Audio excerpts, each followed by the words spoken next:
There are places in this world where silence is the most expensive commodity: a library, a church, and the showroom of a couture bridal salon. In these places, whispers carry more weight than screams, and the rustle of silk is the only music allowed. For a bride, the wedding dress is not just fabric. It is a dream woven into reality. It is the armor she will wear on the most important day of her life. But what happens when the obsession with the perfect image destroys the beauty of the moment? What happens when a bride believes that her money gives her the right to trample on the dignity of others? Today's story takes us into the velvet-lined world of high fashion, where a young woman is judged for her worn-out jeans, only to reveal that she holds the keys to the entire kingdom. Before we step onto the marble floors of this drama, welcome back to her secrets, her stories. We are here to uncover the truth behind the masks people wear. We are building a family of justice seekers here. We also want to hear from you. In the comments below, tell us, what is your name, where are you watching from, and have you ever been judged by your appearance? We read every single story. Now, let's begin.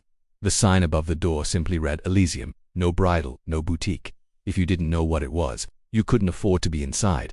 The interior was a temple of white orchids and crystal vases, white velvet sofas and walls, the color of heavy cream. The air smelled of expensive vanilla and cold champagne.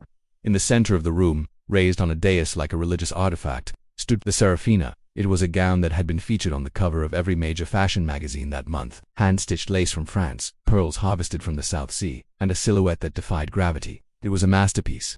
Standing next to this masterpiece was Naomi. To the casual observer, Naomi looked like a mistake in this pristine environment. She was a young black woman dressed in faded denim jeans that had a smudge of white chalk on the thigh. She wore a black turtleneck that had seen better days and comfortable, flat loafers. Her hair was pulled back in a loose, functional bun, held together by a pencil. She wasn't looking at the dress with awe, she was looking at it with scrutiny. She leaned in close, her face inches from the delicate lace bodice. She reached out a hand that wasn't manicured, a hand that showed the callus of hard work, and gently lifted the hem of the veil. She frowned slightly, pulling a small notebook from her back pocket and scribbling something down.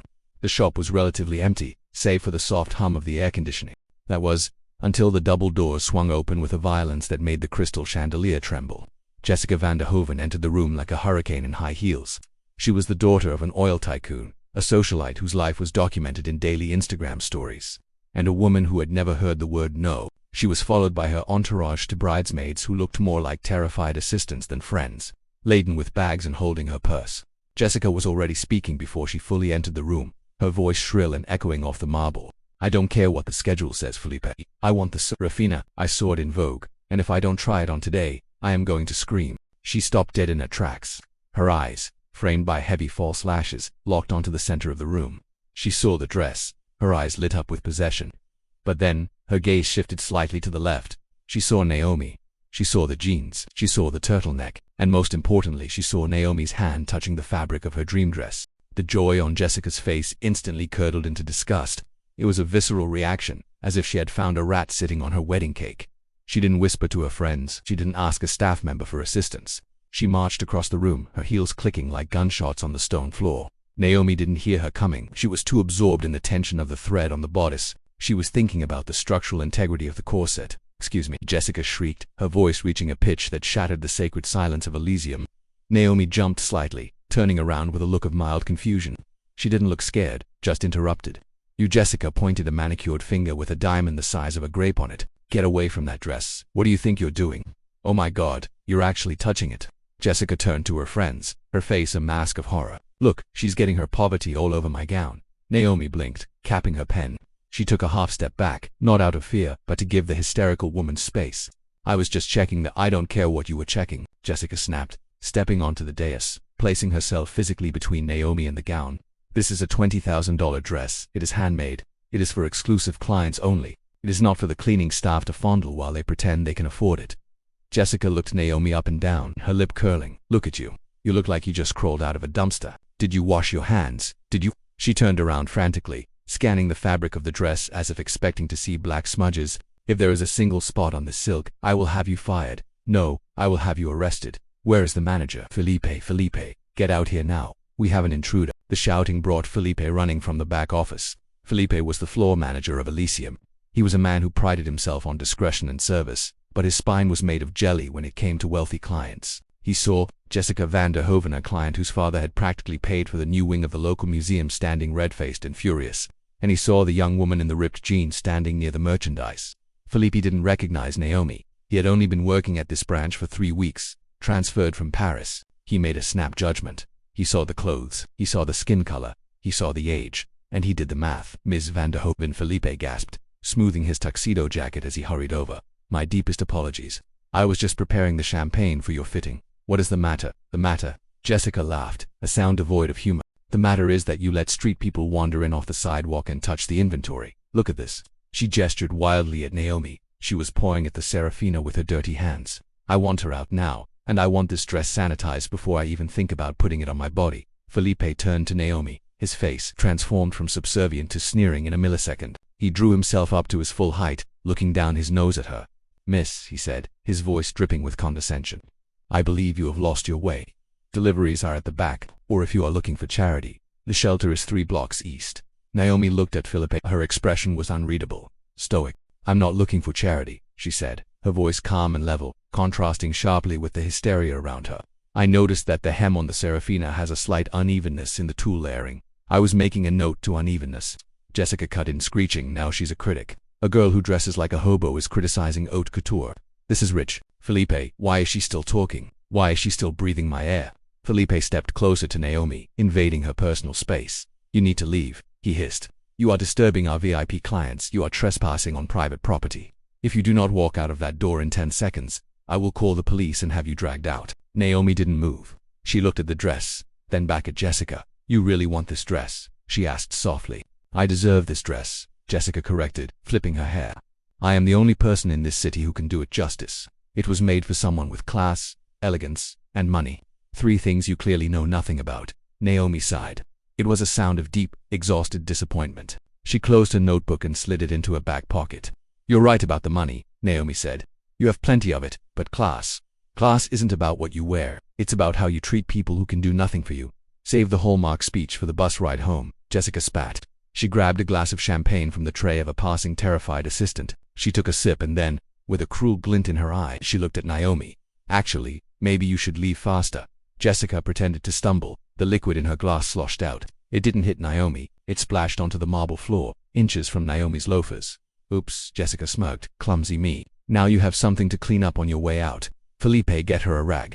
Philippi hesitated for a second, a tiny flicker of conscience, but then he looked at the diamond on Jessica's finger and the commission he would make from the sale. He looked at Naomi. You heard the lady, Philippa said coldly. Go, before I make this official. Naomi looked at the puddle of champagne near her feet. She looked at the smirking bride. She looked at the spineless manager. She adjusted the tape measure around her neck. I'll go, Naomi said, but you should know, Felipe, that the tulle on the left side of the bodice is going to tear if she tries to zip it up. The tension is too high. Get out. Jessica screamed, throwing the empty glass onto a sofa. Just get out. Naomi turned around. She walked slowly toward the massive glass doors. Her head was high. She didn't look back. She walked out into the bright afternoon sun, leaving the sanctuary behind her. Inside, Jessica clapped her hands. Finally, the smell is already improving. Felipe, get the dress. I want to try it on immediately. Felipe bowed. Right away. Ms. van der Hoop. He reached for the Serafina, preparing to unzip it for the client. He didn't know it yet, but the moment he touched that zipper, he was sealing his own fate. 10 minutes had passed. Jessica was standing on the podium, squeezed into the Serafina. It was beautiful. Yes, but something was wrong. The bodice was tied too tight. Felipe was sweating, his fingers fumbling with the delicate hooks at the back. Careful, you idiot, Jessica snapped, looking at herself in the mirror. If you pinch me, I'll have you fired. It seems a bit snug, Madam Philippa stammered. The girl mentioned the tension. Double quotes. Shut up about the girl, Jessica yelled. Just zip it. Suddenly the front bells chimed, but this wasn't the sound of a customer entering. It was the sound of an entourage. The doors swung open and a woman strode in. She wore dark sunglasses, a structured blazer, and carried an aura of absolute power. It was Eleanor Vance, the editor-in-chief of Modern Bride and the most feared woman in the fashion industry. Felipe froze, his hands still on Jessica's zipper. Madame Vance, he gasped. We weren't expecting you. What an honor. Jessica's eyes went wide. She sucked in her stomach. Posing, Eleanor Vance here to see me in the dress. Of course she is. Eleanor didn't even look at Jessica. She scanned the room. Where is she? Eleanor demanded, her voice sharp. I was told she was here doing the final quality check. Felipe looked confused. She to the designer. You fool, Eleanor said, taking off her sunglasses. The creator of the Serafina, the owner of the Elysium brand. I have the cover shoot scheduled for tomorrow, and she texted me saying there was a problem with the stitching. The room went deadly silent. Jessica blinked. Designer, but the designer is Naomi Carter. She's a legend. She's not here. The door opened again, and in walked Naomi. She was still wearing the ripped jeans. She was still wearing the turtleneck, but this time, she didn't walk like a visitor. She walked like a landlord. She walked right past Felipe, who looked like he was about to faint. She walked right past Jessica, who stood frozen on the podium. She walked up to Eleanor. "I'm sorry, Elle," Naomi said, her voice calm. "I tried to fix the tension issue earlier, but I was escorted out." Eleanor turned slowly to look at Felipe. Her gaze was like a laser beam. "Escorted out," Eleanor repeated. "You kicked Naomi Carter out of her own flagship store." Felipe's knees actually knocked together. I didn't know. She was wearing, she looked ... Jessica let out a nervous, high-pitched laugh. "Wait, this is a joke, right? That's the cleaning girl. She was touching my dress with her dirty hands." Naomi turned to the podium. She stepped up, standing toe-to-toe with Jessica. The height difference didn't matter. Naomi's presence filled the room. "It's not your dress, Jessica," Naomi said softly. "It's mine. Every thread, every pearl, every sketch in this notebook you mocked." Naomi pulled out the notebook and opened it. It showed the original drawing of the Serafina dated 2 years ago. "I designed this dress for a woman who embodies grace, a woman who understands love. You," Naomi looked Jessica in the eye. "You were just a bully wrapped in expensive silk." Jessica's face turned purple. "Do you know who my father is? I will buy this whole store. I will buy you." "You can't buy me," Naomi said. "And you can't buy this dress." Naomi turned to Felipe. "Help her out of it now." "No," Jessica screamed, clutching the bodice. "It's mine. I'm buying it." Naomi looked at Felipe. "Felipe, you have 2 choices. You can help her out of that dress and then pack your things because you are fired for incompetence and discrimination. Or, you can let her keep it, and I will sue you for theft. Choose." Felipe moved faster than he had ever moved in his life. "Ms. Vanderhoven, please, we must remove the garment," he pleaded, reaching for the zipper. "Get off me." Jessica shrieked, fighting him, rear rip. The sound was sickening. The delicate tool, under too much tension just as Naomi had predicted, tore right down the side. The dress gaped open, ruined. The silence that followed was heavy and final. Naomi looked at the torn masterpiece. She didn't look angry. She looked validated. "I told you the tension was too high," Naomi said quietly. "On the dress. And in your heart." She turned to Eleanor. "We'll have to use the backup gown for the cover shoot. This one is trash." Naomi looked at the security guard who had been standing by the door. "Earl, please escort Ms. Vanderhoven and her friends out. And Philip, leave your badge on the desk." Jessica stood there, the torn dress hanging off her like a rag. For the first time in her life, she had nothing to say. She was stripped of her armor, humiliated in front of her idol, and rejected by the very symbol of status she craved. She ran to the changing room, sobbing. 5 minutes later, the store was quiet again. Naomi stood with Eleanor, looking at the empty podium. "You know," Eleanor said, "you could have told them who you were the moment you walked in." Naomi smiled, touching the tape measure around her neck. "I shouldn't have to. Respect shouldn't require a resume. It should be the default."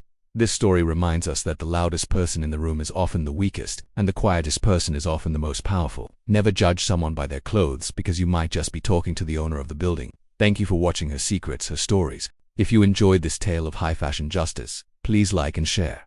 And remember, wear your kindness like a crown. It's the only thing that never goes out of style.